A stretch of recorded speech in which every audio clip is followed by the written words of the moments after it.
being profitable without any direction is like a beautiful multi-million-dollar sailboat without a rudder.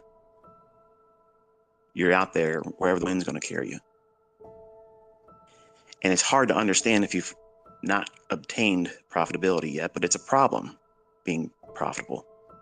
It sounds like an oxymoron. It sounds like this can't be true. How can you have a problem being profitable? But yet you do once you get there.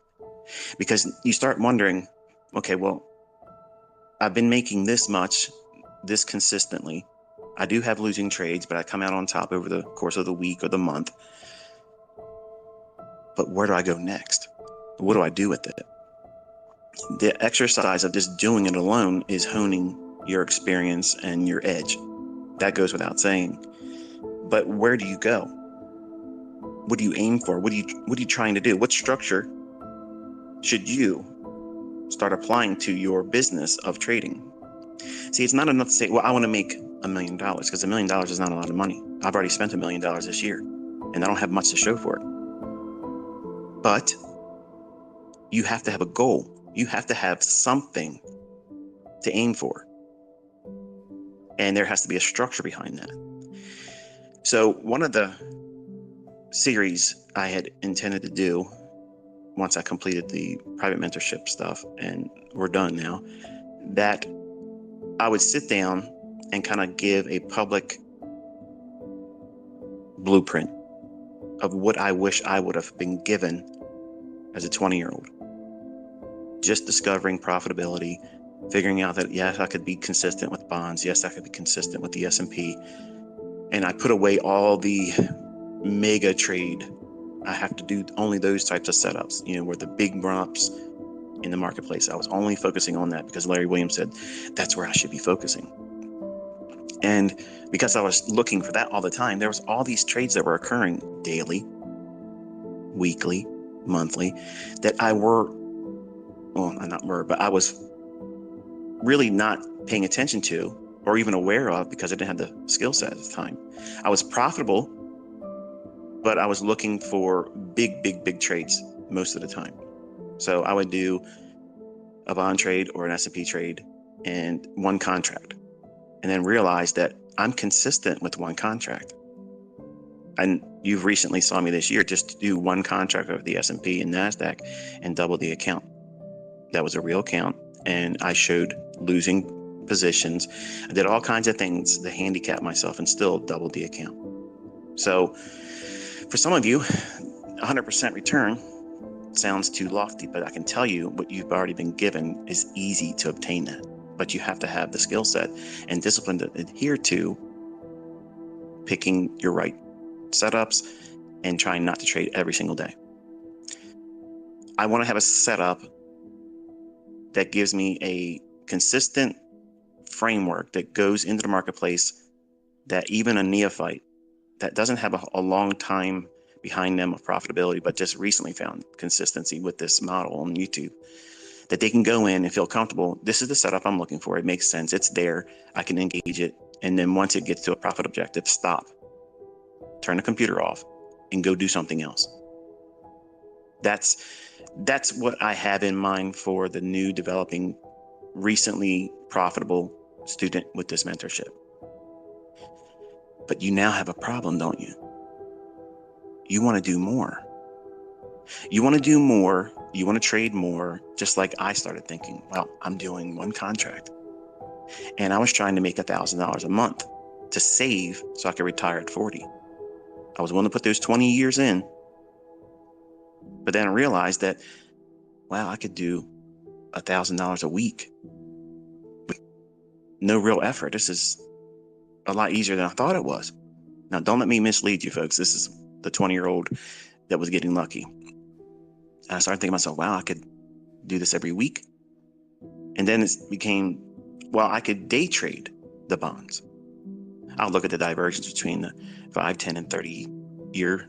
And when they're diverging and I have a bias that's bullish, I know I can go in and buy it. Hint, hint, nudge, nudge. Then I started making $1,000 a day. So I'm 20 years old and I'm looking around at my friends and they're working like one guy's working at a gas station, another guy, he's working at a meat market where he's cutting up meats and such.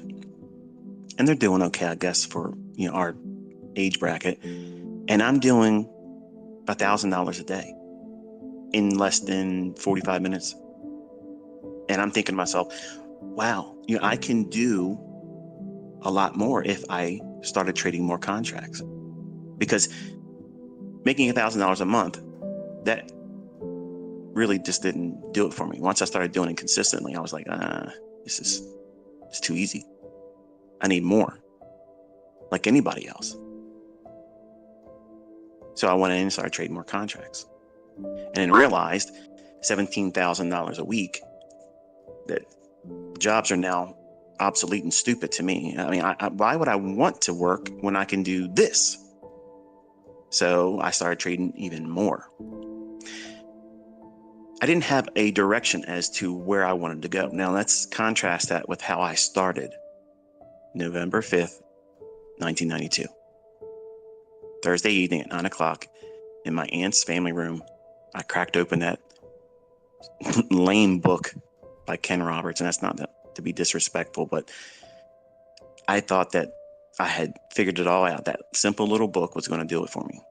All it did was give me the fire to start doing it. But I had a direction. I had a goal. What was the goal? If I could make $1,000 a month and save that, by the time I'm 40, I'll have $1 million. And honestly, I didn't understand the effects of inflation. I didn't think about all those things. I just wanted to have $1 million, because back then, $1 million, that was really something. $1 million is nothing now. Homes cost that now, and they're not even really worth it. Period. Okay. A lot of people out there on social media saying, I got $1 million house. No, you have a house that's overpriced. Okay. And the home that I purchased that I'm speaking to you in right now, I paid $638,000 for. Is it worth it? No. They're saying I could get $750 for it now. Is it worth it? No. So $1 million is not a lot of money. But in the beginning, when I sat down that Thursday evening at 9 o'clock, at the completion of reading that book, because I read it from cover to cover, I couldn't put it down. Before I went to bed, I had pen and paper out, and I'm calculator crazy, clicking the buttons. Okay, if I do this, if I do that, you know what I'm talking about. You've done it too. You're sitting at your job, you're sitting there bored. Over the weekend, you can't wait to start trading. Okay, if I go in here, I get 10 pips this day, I get 10 more pips over here. And you're nodding your head, you're smiling, you're laughing, you know exactly what it is. You're calculator crazy. Okay. But that's fine. There's nothing wrong with that. But as soon as you start saying, I want to make millions and millions of dollars in your first year, that's stupid. But what I was doing was I was coming up with a way where if I just did the lowest objective, and say with losing trades, and I eke out a net gain of $250 a week, that's $1,000 a month. That's obviously taking an effect for taxation and commissions. So I was preparing myself to have adversity. I was preparing myself to be imperfect. And I had structure to what I was doing, why I was trading. I'm trying to eke out a net gain after all costs and taxation of $250 a week. Now, there's an average of 4.3 weeks per month. Not every month has just 4 weeks. Some of them have 5. But I did the math simply on 4 weeks and $250 a week. So that would give me my $1,000. And I was going to stick to that. I was going to work a job. I don't care, because when I'm turning 40, I'm not going to be working for the man.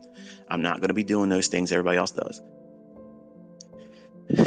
The structure of me doing that, once I started making money, I abandoned it. So in other words,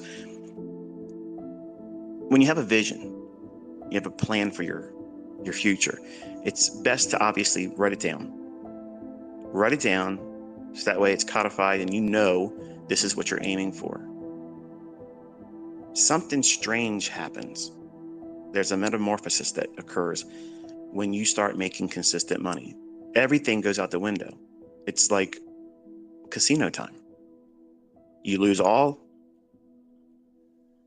aspirations for being structured about everything you're doing. You're just saying, well, let's just see what happens if I do this many contracts and I try to hold for this much. Something's changed, not for the better. So over years, looking back and looking at journal entries and the times where I struggled and the times where I had epiphanies where it felt like I was really gaining in my understanding, it was when I was referring back to having structure in the way I was trading, not in the sense that optimal trade entries or order blocks in their infancy, none of those types of things. I'm talking about the structure of what it is I'm doing as a trader.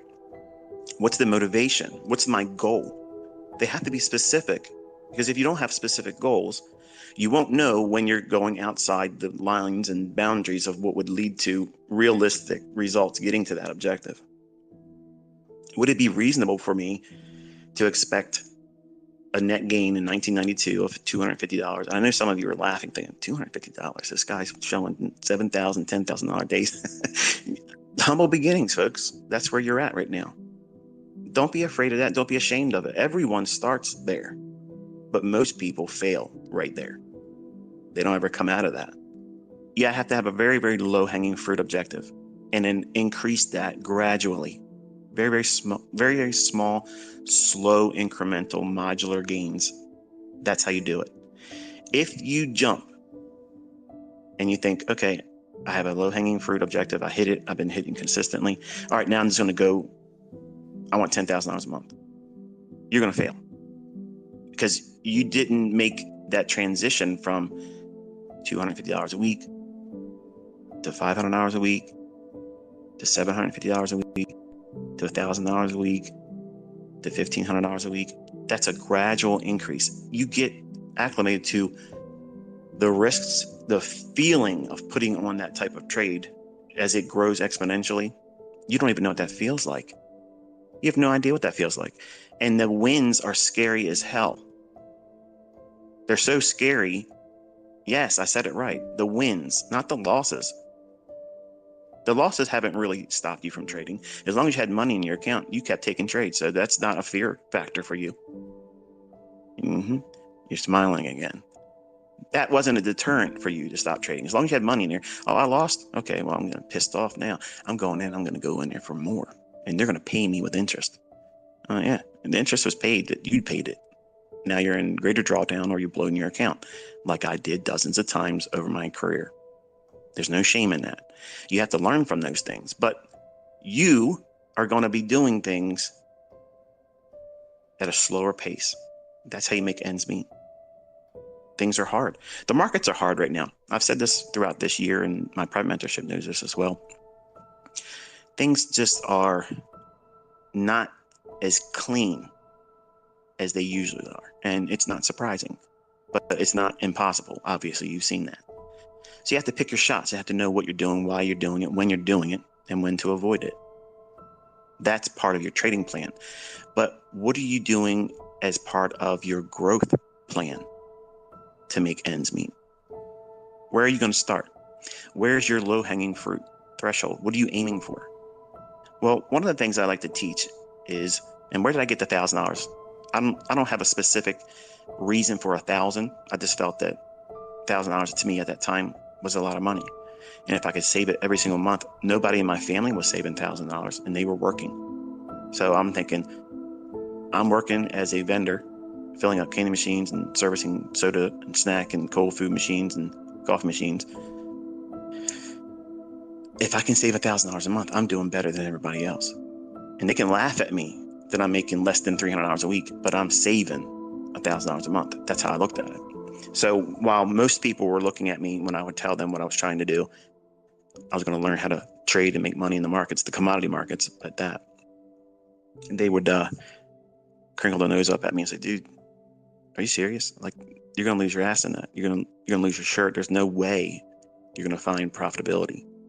People go broke and kill themselves. And that's true.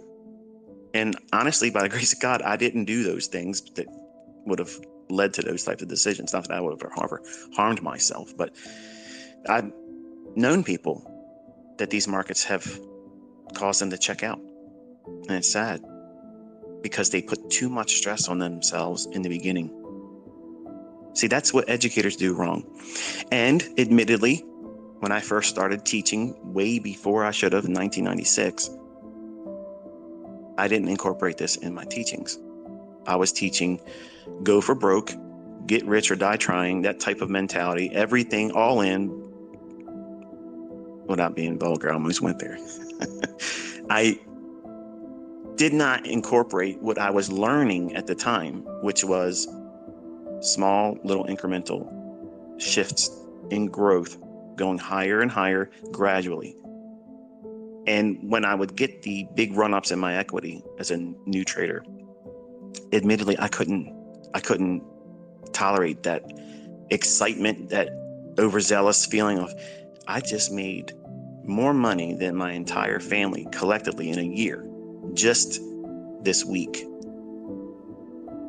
That's too much for a young man, especially from where I came from. Like, it's unfathomable. It's a scary, overwhelming, intimidating feeling. And the only way I could make myself believe that it was real was I had to do it again right away. Otherwise, it was luck. And sometimes I would get lucky again. But eventually, pushing my luck and trying to do better than the last 2 trades, 3 trades, more risk, no stop. It's going to go in my favor because the last 3 did, over leveraged. And then the account gets blown. So what I discovered and how to prevent that was I came up with a way, like I first started. I had realistic, absolutely easy objectives. Now think about this. I'm the guy that's already proven I've got millions of dollars and I've made millions of dollars and I can trade really very well. And I'm consistent. I'm the guy that's sitting down with you right now telling you, you should be aiming for about $250 a week. And it's laughable to some of you right now. I know, I'm not talking to you, but there's a lot of folks that have not found consistency yet. They just breached that now I can be profitable, but you just arrived. You just got there. And this is where everybody without discipline blows up. They self-destruct.